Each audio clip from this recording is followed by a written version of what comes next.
امریکی صدر ٹرمپ کی جانب سے مظاہروں کی حمایت کے بعد پاسداران انقلاب نے ملکی دفاع کو سرخ لکیر قرار دے دیا۔ ایرانی عوام دشمن کی سازش کو ناکام بنائیں گے۔ ایرانی مسلح افواج کا بھی ملکی سالمیت اور دفاع کے لیے عزم کا اعادہ۔ ایران کی صورتحال پر گہری نظر ہے، اگر لوگوں کو قتل کیا گیا تو امریکہ مداخلت کرے گا۔ امریکی صدر ٹرمپ نے ایک بار پھر ایران پر حملے کی دھمکی دے دی، واضح کر دیا جواب دینے اور مداخلت کا مطلب ایران میں فوج اتارنا نہیں لیکن سخت وار کیا جائے۔ پاک بحریہ کا شمالی بحیرہ عرب میں زمین سے فضا میں مار کرنے والے LY-80 میزائل کا کامیاب تجربہ۔ ISPR کے مطابق جدید ڈرونز کی بھی کامیاب آزمائش کی گئی۔ خیبر پختونخوا میں سیکیورٹی فورسز کے intelligence based operations, security forces اور شہریوں پر حملوں میں ملوث 11 خوارج ہلاک۔ صدر، وزیر اعظم اور وزیر داخلہ کا فورسز کو خراج تحسین۔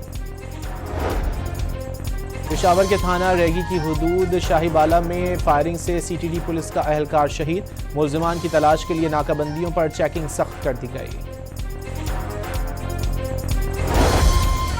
کاؤنٹر ٹیررزم سینٹر پبی میں پاکستان اور امریکہ افواج کی 13ویں انسپائرڈ گیمبٹ 2026 مشقوں کا آغاز۔ انسداد دہشت گردی مشقیں 2 ہفتے تک جاری رہیں گی۔